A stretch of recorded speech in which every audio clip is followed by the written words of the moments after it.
binasa natin text kanina, yung Acts chapter 6, 1-7, yung kwento po doon ay isang halimbawa. It is actually a good example of mobilizing the people. No? Minomobilize yung tao in serving God through the church. Kita natin, yung binasa natin kanina, example yon. Nag-mobilize sila para maglingkod sa Panginoon. Tingnan natin yung binasa natin in Acts chapter 6. Unang makikita natin doon yung setting. Ano ba yung setting ng Acts chapter 6? Sabi, sa verse 1, sabi, in those days when the number of disciples was increasing. Ayan. Yan yung setting ng kwento. Ano nga yung dumadami? Sabi, ano yung dumadami? Yung disciples. Yun yung setting. Dumadami yung disciples. Hindi yung attendance, ha? Hindi dumadami yung attendance. Pwedeng dumadami yung attendance, pero hindi dumadami yung disciples. Hindi porke uma-attend, disciple na.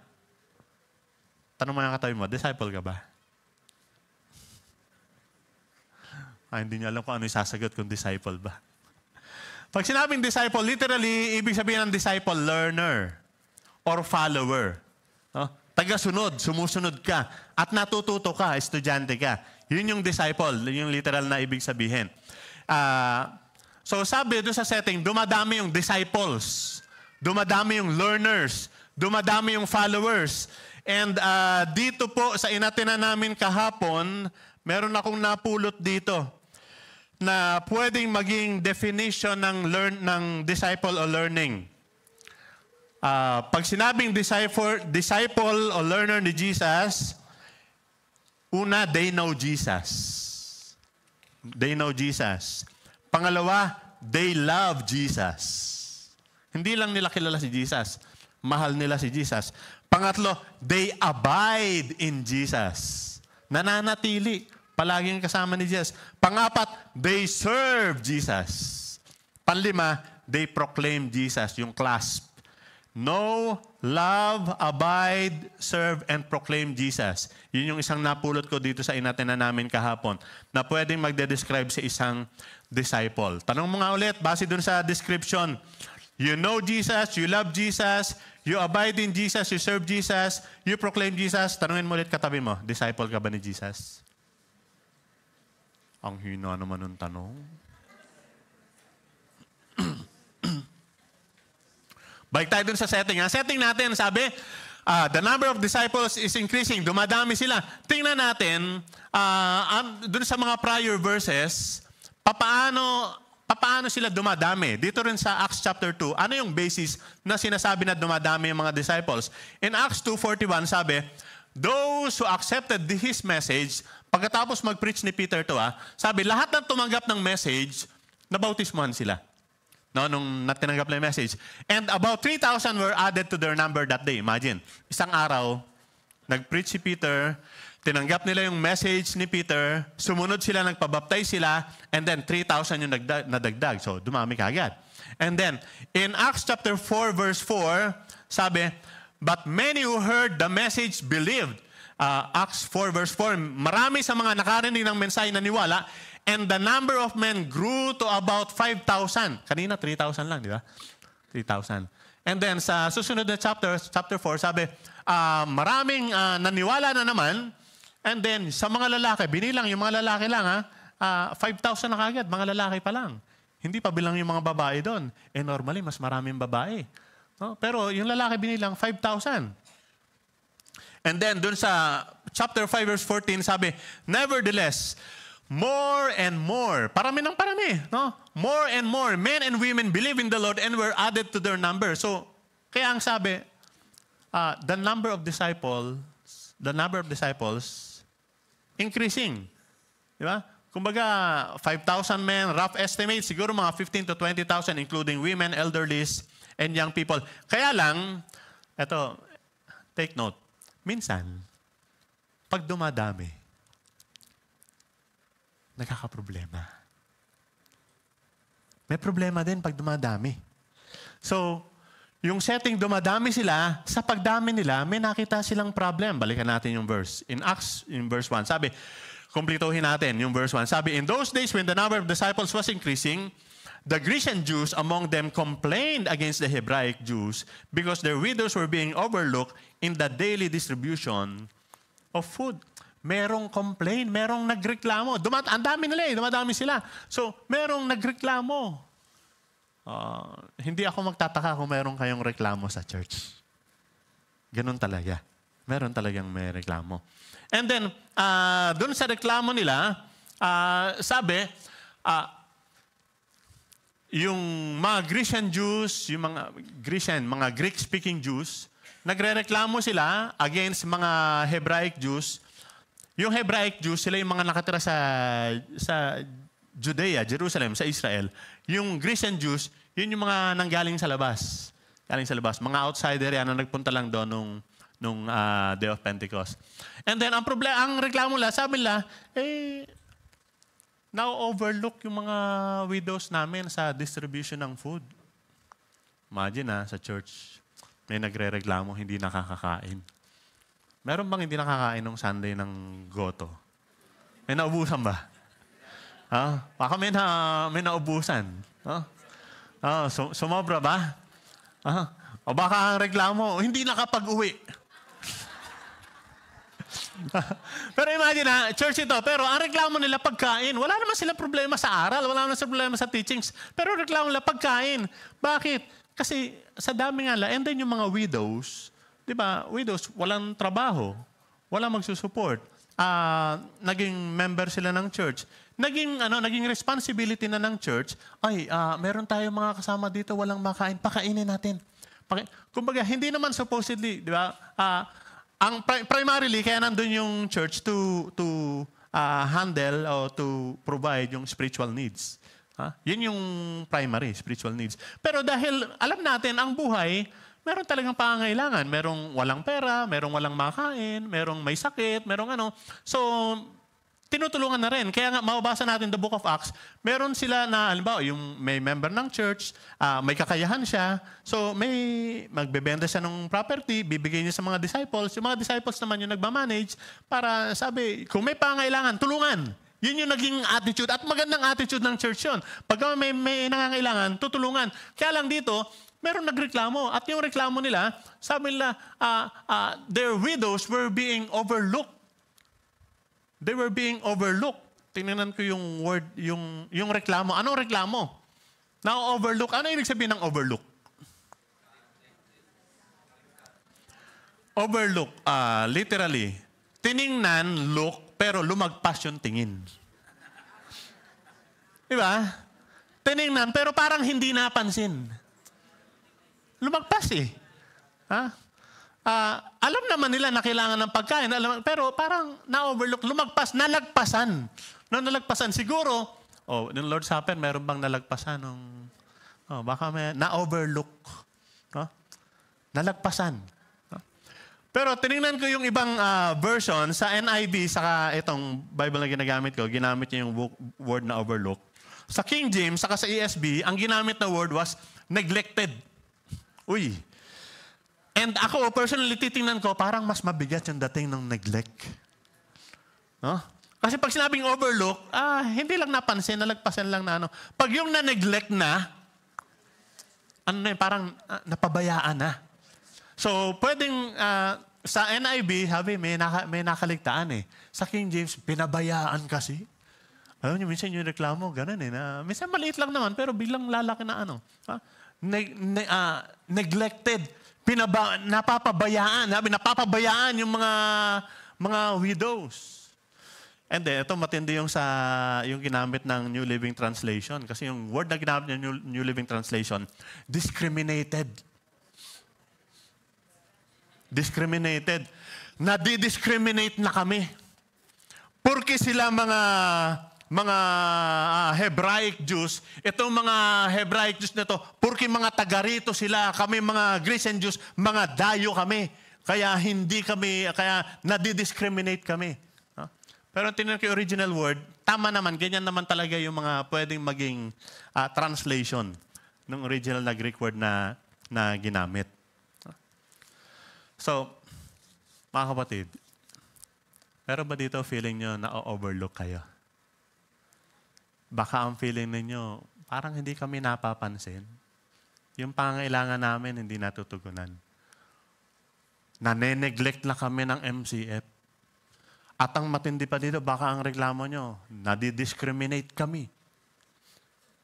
Parang di yung discrimination, may favorite kasi. Sila mas ano sa amin. Ganito lang eh. No?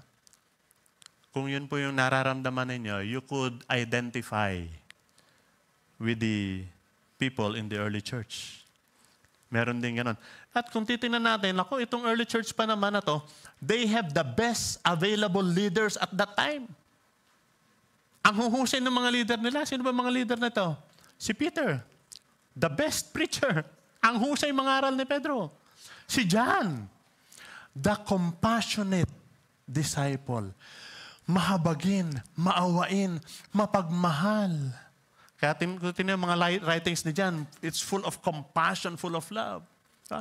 Si James, mahusay na theologian. Makita nyo dun sa Jerusalem Council sa Book of Acts. Ang husay na theologian nito. At hindi lang siya mahusay na theologian, administrator si James. Si Matthew, yung ingat yaman si Matthew, BIR commissioner ito eh. Diba? Tax collector ito eh. Siya yung namahala ng kanilang finances. And then the rest of their support group, si Andrew, yung kapatid ni Peter, na mahusay magdala ng mga tao, na-identify niyo yung mga tao na si Philip at yung iba pa. Kahuhusay nitong mga leader na ito, kaya lang may reklamo pa rin sila, may napapabayaan. Siguro, na-overwhelm lang sa dami. And ito yung babanggitin ko. Siguro, mas gusto ko na yung word na na-overlook. Kasi hindi ako naniniwala na, kumbaga, kung meron mang hindi nagawa, meron mang napabayaan, hindi man yan sadya. Hindi man sasadyain ng mga apostles. No? Wala silang masamang intensyon. Kaya maybe siguro sa church natin ngayon, kung meron mang ma-overlook, ma-neglect, hindi man natin intensyon, no? Paalam nyo lang, pwede naman nating i-address yung mga issues na yun. Pero hindi naman yan sadya. Pero meron talagang lumalabas minsan ng mga problema. Lalo na pagkang nag-grow. Pag dumadami, may mga bagong dumadating. Kaya yung iba, sabi lang, alis na lang kami. Total, ano lang kami. Well, hindi na natin hawak yan. So, may problema, pero ang kagandahan, pag may problema, may solusyon. May solusyon. Ano yung solusyon? In verse 2.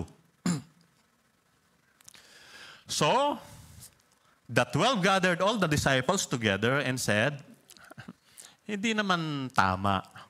Napabayaan namin yung pangangaral ng salita ng Diyos para siguraduhin na makakakain lahat. To wait on tables. So, the main purpose and the main activity, the main ministry of the church is the ministry of the Word. Yung fellowships, maganda yan. Ang sarap, ang saya ng fellowship.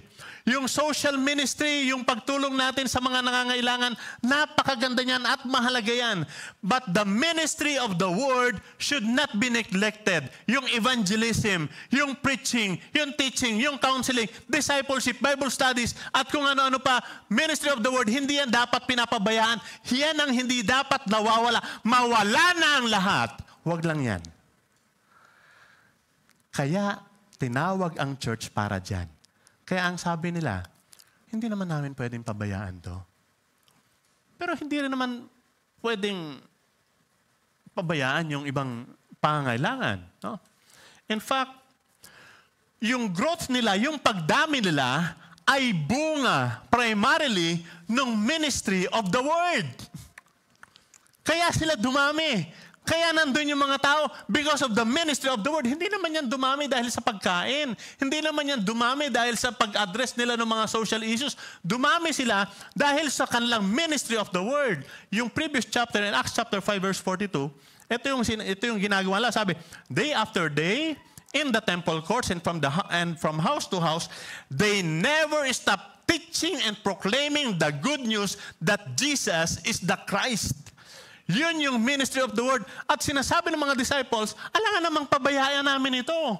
Yung preaching and teaching, proclaiming the good news that Jesus is the Christ. Para lamang paglingkuran at siguraduhin na kumakain yung lahat ng mga tao. Because people are drawn to the church because of the ministry of the word. By preaching Christ as the Lord and Savior. Alam po ninyo, sometimes we tend to be creative. Minsan, nagpapaka-creative tayo because we want to draw people. Sino ba naman ang ayaw ng maraming tao? Kaya lang minsan, sa kagustuhan natin ng maraming tao, nagiging creative tayo. Paano tayo nagiging creative? We use material things to draw people. Pagkain. Magpakain tayo para dumating yung mga tao. At pag dumating yung mga tao, doon tayo mag-preach. Strategy. Entertainment. Meron tayong palabas. Imbita tayo ng artista. Imbita tayo ng mga sikat para dumating yung mga tao. And then, doon tayo mag-preach. Sometimes, we manipulate so that we could attract people. Tanong, masama ba yun? Gagawa tayo ng ministry. Pakain tayo, bigay tayong relief goods. Invite tayo ng mga kilalang tao para dumating sila, para tayo mag-preach. Alam niyo sabi ni Jesus, John chapter 12 verse 32, when I am lifted up, I will draw people to myself. When I am lifted up, check your Bibles. Pag ako itinaas, I will draw people to myself. Sometimes, sa pagmamanipulate natin, trying to draw people, people are coming para dun sa pagkain, para sa relief goods, para sa tulong, para sa entertainment, pero hindi naman sila pumupunta niyan para kay Jesus eh. Kaya pag alis nila, kahit nakarinig sila, pag uwi nun, wala rin naman. Baka sabihin nyo, hindi pastor, ako dyan ako naging born again. Salamat sa Lord. Praise God. Pero kung pumunta yung tao dyan para dun sa material na bagay, uuwi yan, dala-dala yung material na bagay. Pero ang sabi ni Jesus, when I am lifted up, pag ako itinaas ninyo, I will draw men to myself. Lalapit sila. Tatawagin ko sila. Papunta sa akin. Hindi papunta sa pagkain, hindi papunta sa relief goods, hindi papunta sa tulong, kundi papunta sa akin. Yung pagkain na ubos, relief goods na ubos, yung mga medical na mga bagay, nawawala, may katapusan. But if they come to me at tinanggap nila ako, then that is for eternity. That is for eternity.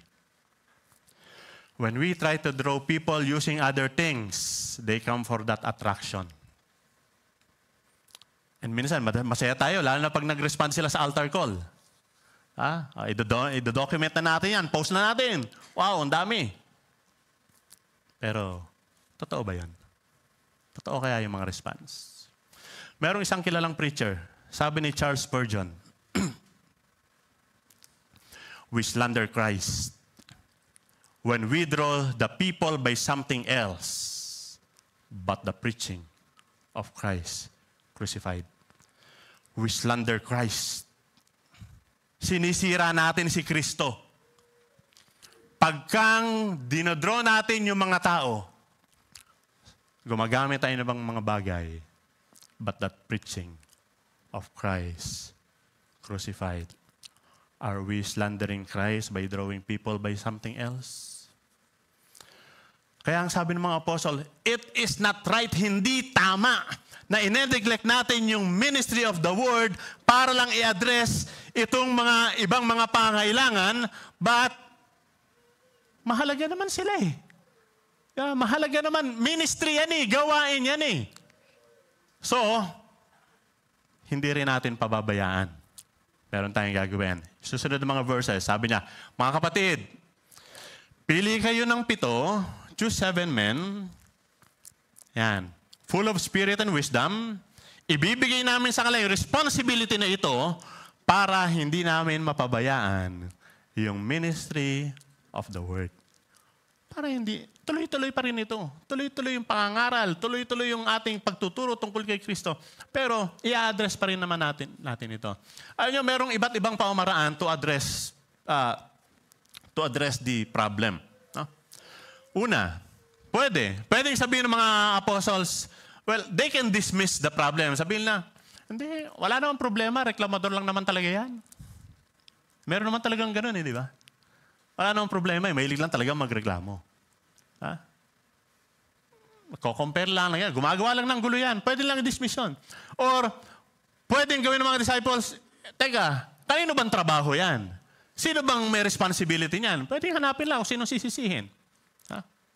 O pwedeng sabihin lang, o sige, gagawin na namin. Kami na mag-aayos niyan. Kaya lang, yun nga, mapapabayaan yung ministry of the word. So, anong solusyon nila? They mobilize the church. They mobilize the church. They mobilize the church. Makita natin dito yung unang example ng mobilization of the other members of the church. Kaya sabi niya, pili kayo ng makakatulong sa atin. Mga kapatid, magmobilize po tayo. Pinapauna ko na.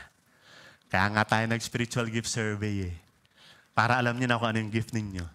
Lalagay ko yun sa ministry na yon. Magmobilize tayo. Kung paano nag-mobilize yung early church, magmobilize din po tayo dito sa MCF. Kasi merong mga bagay na hindi dapat pabayaan. At kinakailangan i-address itong mga pangangailangan na ito. Pinagagawa ng Lord sa atin itong mga to. But primarily, we are to draw people to Christ. How? By the ministry of the Word. Hindi po pwede. Yan yung number 1 na hindi po pwedeng pabayaan. So, pili tayo. Sino yung mga imomobilize natin? So, may qualifications. Ano yung qualifications? Full of the Spirit and wisdom. Oh, sabi niya, sino naman yan? Meron kayang papasa. Oh, wisdom muna tayo. Wisdom muna tayo. Ano kailangan sa ministry? Merong wisdom. May karunungan. Pinag-iisipan lang ito.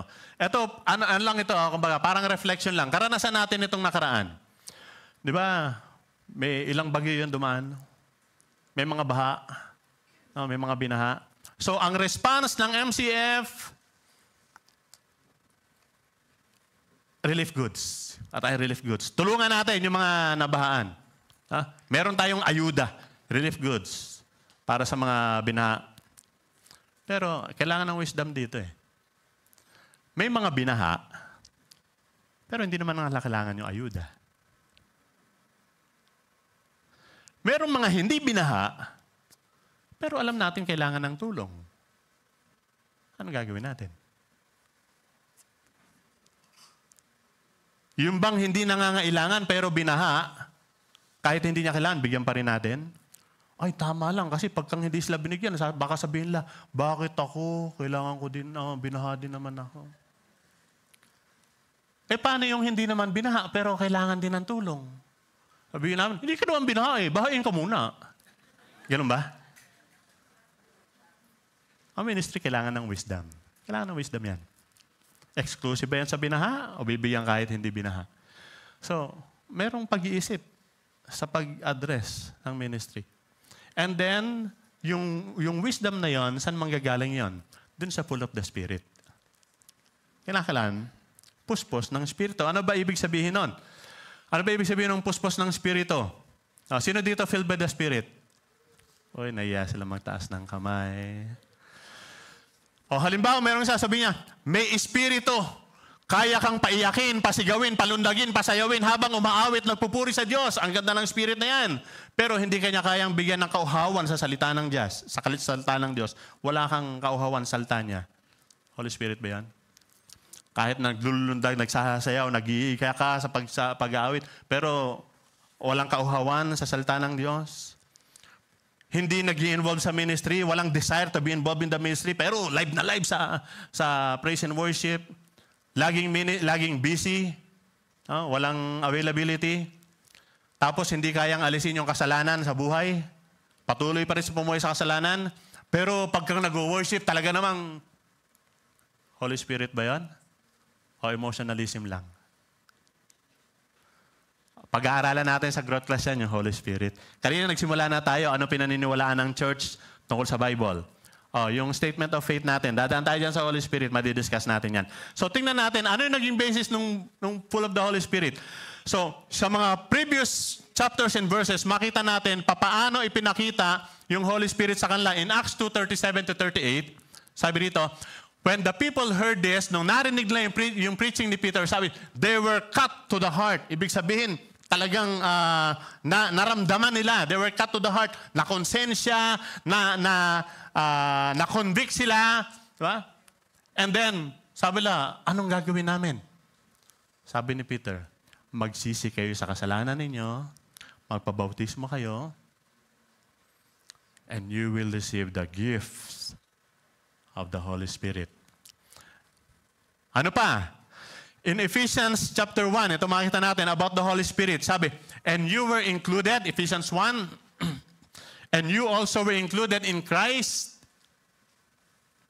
When you heard the word of truth, nung marinig natin yung mabuting balita, the gospel of your salvation, yung mabuting balita ng pagliligtas, sumampalataya tayo, sabi, having believed, tinatakan ka ng Holy Spirit nasa iyo. Kung sumampalataya ka, nung marinig mo yung mabuting balita, you were marked with the Holy Spirit, yun yung seal mo, yung banal na Espiritu. Nasa iyo yan at hindi na mawawala sa iyo yan.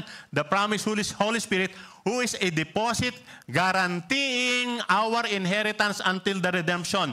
Pagka tumanggap kay Kristo bilang yung Panginoon tagapagligtas, sinuko mo yung buhay mo sa Kanya, tinanggap mo ang Holy Spirit at yan yung tatak mo, yan yung garantiya. That is the guarantee. Pagdating ng panahon, pupunta ka sa langit dahil meron kang guarantee, yung Holy Spirit na nasa iyo. And then, in Galatians 5:22, makita natin, pagka ang isang tao tumanggap ng Holy Spirit, merong mga evidence na nakikita dyan. Ano yung mga evidence na nakikita? Unang makikita dapat dyan, yung bunga. The fruit of the Spirit. But the fruit of the Spirit. At kung umaaten kayo ng TNT nung last Tuesday, binanggit ko yan. Ilang purutas yan? Ilang bunga yan? Single lang yan, ha? Diniscuss ko yan ng TNT. At very particular si Paul sa writings niya sa Galatians when it comes to numbers. Sinabi niya, ito singular, ito plural. Ito singular to. But the fruit of the Spirit, love, joy, peace, patience, kindness, goodness, faithfulness, and self-control. Kaya hindi pwedeng malalaglag ang isa dyan. At madalas ang nalalaglag, yung nasa dulo pa. It's either you have them all or nothing. Kasi nag-iisa lang yan eh. Hindi maramihan yan. At kung merong fruit, meron ding gifts. Merong gifts. Diba? In Romans chapter 12, ito yung dinidiscuss ni Paul, we have different gifts. Iba-iba yung spiritual gift na binigay sa atin. Kung ang gift mo ay magpa-prophesy, gawin mo to. If it is serving, let him serve. Kung teaching, let him teach. If encouraging, let him encourage.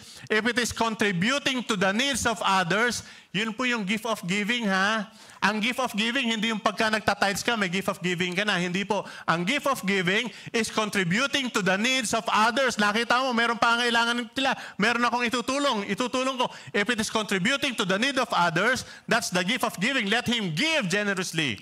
If it is leadership, let him govern diligently. If it is showing mercy, let him do it cheerfully. Tinanong ako ng anak ko, Daddy, anong gift mo? Sabi ko, mercy. Kilala niya ako.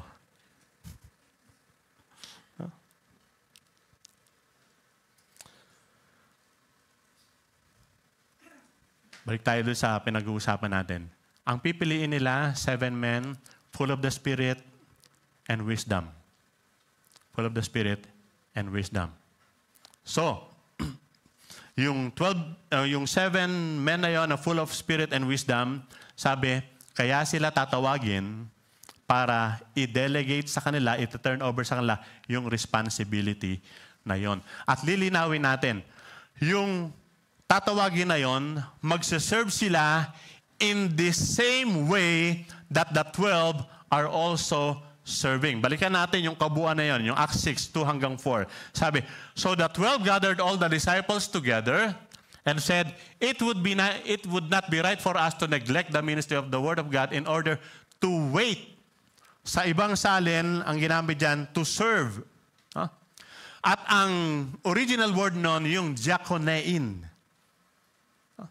Brothers, choose 7 men from among you who are known to be full of spirit and wisdom.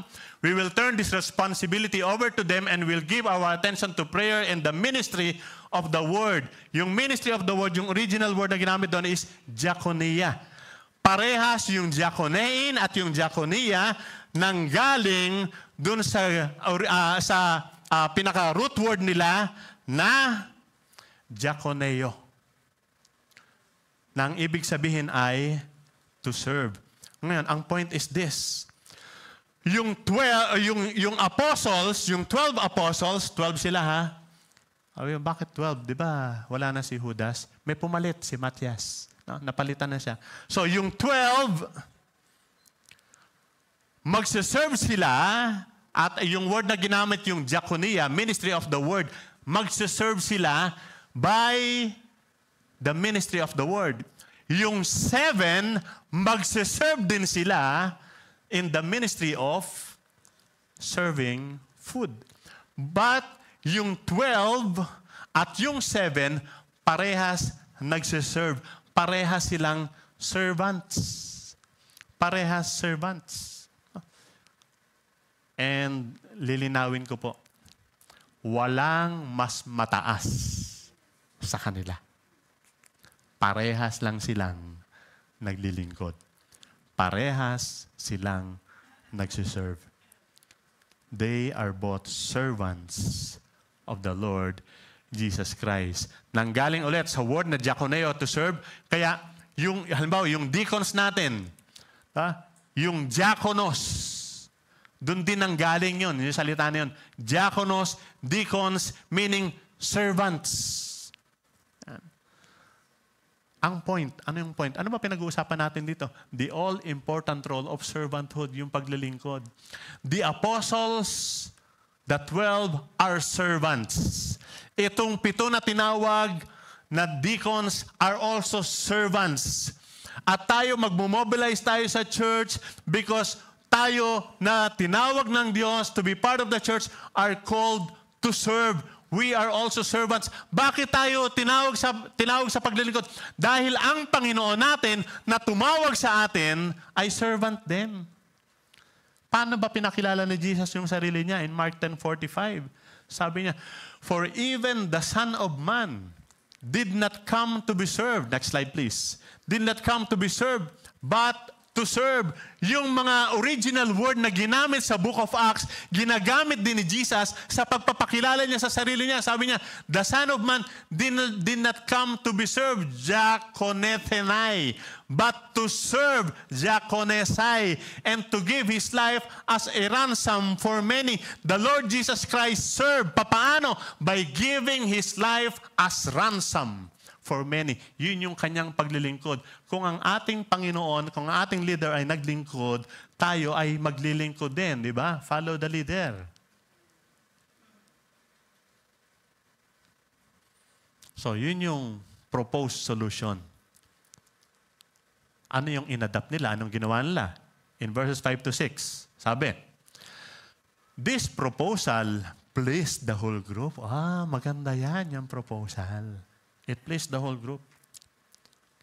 At dahil maganda yung proposal na yun, nag-mobilize sila, sabi, they chose Stephen, a man full of faith and of the Holy Spirit, and also Philip, Prochorus, Nicanor, Timon, Parmenas, and Nicholas from Antioch. Kaya nila sinama si Nicholas from Antioch. Sino ba yung nagreklamo? Di ba yung mga Grecian, yung mga Greek? Si Nicholas from Antioch is a convert to Judaism. Grecian yan. No? Convert to Judaism. Grecian Jew yan. No? So, may reklamo yung Grecian Jew. O, sama natin to. Total, you speak the same language. Mas magkakaintindihan kayo para ma-address natin ito. O, sige, kasama ka dito. They presented these men to the apostles who prayed and laid their hands on them. So, nung i-present sila, pinag-pray sila, at pagkatapos nilang ipag-pray, sabi nila, magtrabaho na kaya. Sabi mo sa katabi mo, magtrabaho ka na.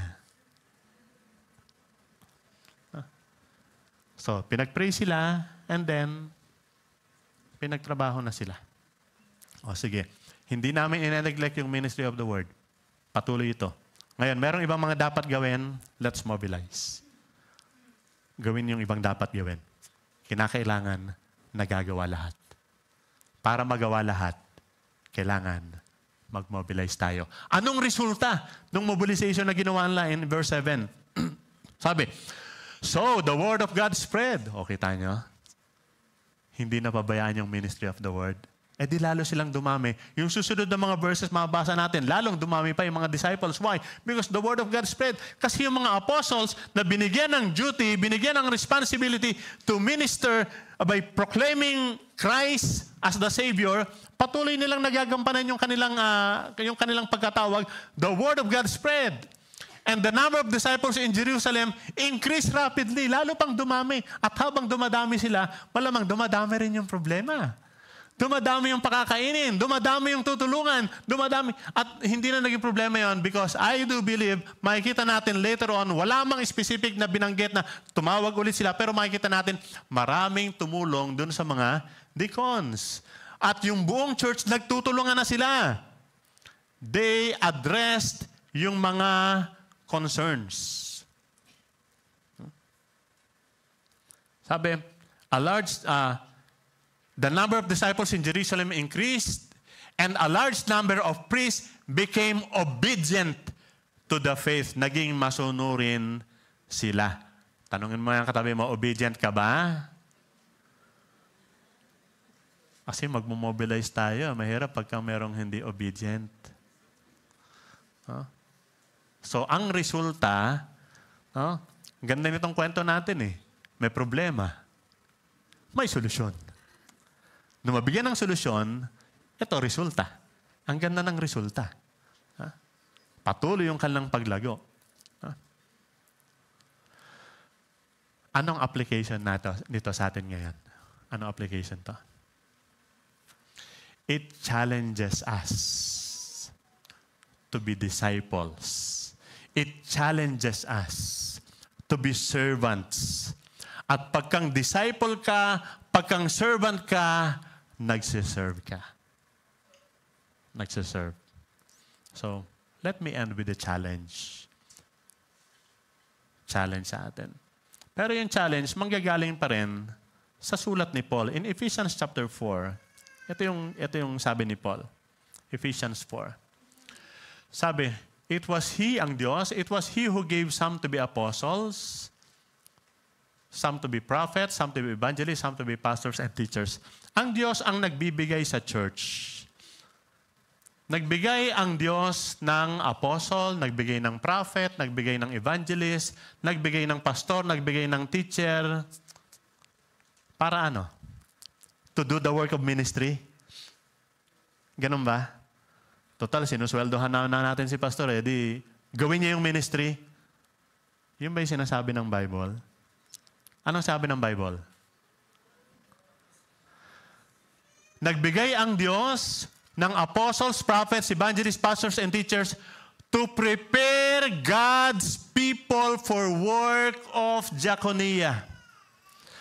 Kaya ibinigay ng Diyos itong mga apostles, prophets, evangelists, pastors, and teachers para i-prepare nila. Anong i-prepare nila? Yung church, yung God's people, yung mga nandito ngayon, i-prepare nila para saan? Para makinig? Para mag-enjoy? Para masiyahan? Para bigyan ng pangangailangan? Ganun ba? To prepare God's people for works of service. Mga kapatid, ang trabahong ibinigay sa amin ay ihanda kayo para makapaglingkod kayo. para ang buong iglesia ay ma-mobilize. Yun po yung sinasabi na, i-prepare ang lahat, kaya tayo nagtitrain, kaya tayo nagko-conduct ng spiritual gift survey, kaya tayo nagtuturo para ang mga tao, ang mga members ng church, alam nila kung ano, papaano gagawin ng mga bagay-bagay so that they will be prepared for works of service. Sabihin mo sa katabi mo, prepared ka na ba? Magtatrabaho tayo. Iniisip ko nito, baka susunod na linggo, konti na lang yung tao. Pagtatrabahuhin tayo ni pastor. Bira naman si pastor. Pinapasweldo natin, tapos tayo pala magtatrabaho. Yun yung job description na binigay sa amin ng Bible. That's our JD. To prepare the people for works of service. Paano namin gagawin yon? By leading you. We will do it with you. Hindi pwedeng, gawin niyo to, gawin yan. Hindi ganon. Gagawa kami, kasama kayo. Ang mahirap dito, gagawa kami, hindi kayo kasama. Gagawa tayo lahat. Yun yung job description na ibinigay ng Bible sa amin. We will work, kasama kayo. Kasama ang church. We prepare God's people for works of service so that the body, itong church, may be built up. And then, anong sabi ng verse 16? Sabi ng verse 16. Until 13, laktawan na natin yan. Verse 16 tayo. Next. From Him, the whole body, yung buong katawan, joined and held together by every supporting ligament, and explain pa talaga yung katawan, para yung katawan will grow and build itself up in love as each part does its work. Napakahalaga ng part na yun. As each part does its work. Part ka ba ng body? Nagtatanong po ako.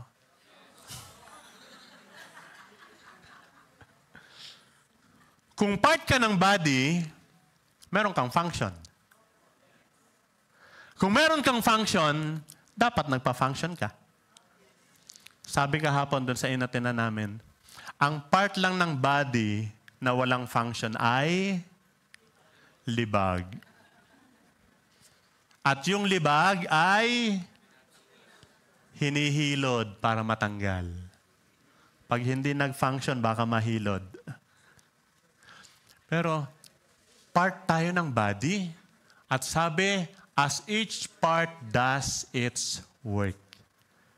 Part ka ng body, may spiritual gift na binigay sa'yo, magmomobilize tayo, the body will grow, the body will build itself up in love, as each part does its work. May papel kaming gagampanan. Meron din kayong papel na gagampanan. Because we are all servants, we are all followers, we are all learners. Yun po yung kahalagahan ng servanthood. Huwag kayong mag-alala. Pagdating ng panahon, haharap tayo dun sa ating master.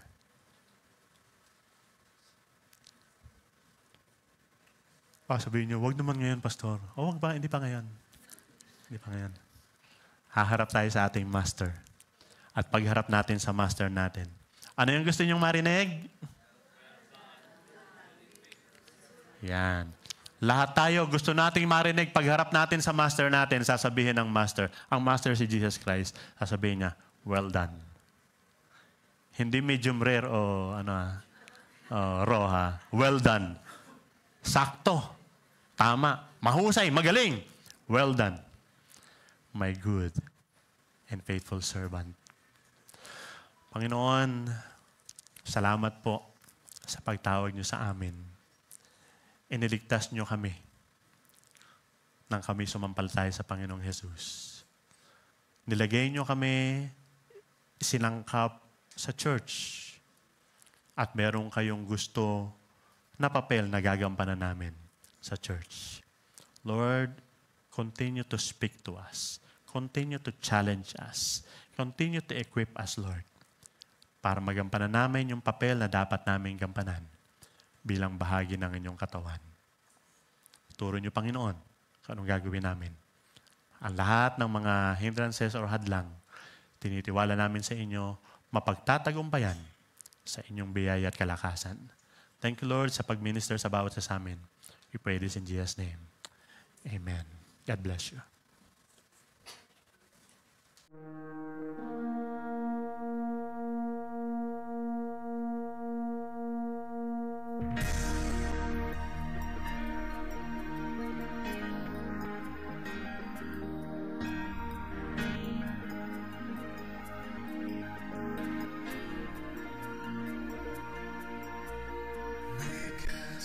Your showcase an attraction for you, that others may see who you really are,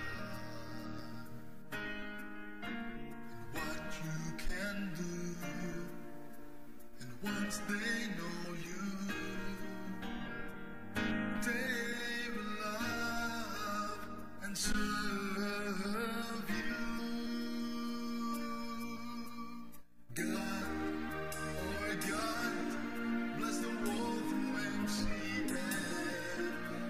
Gather to grow and scatter.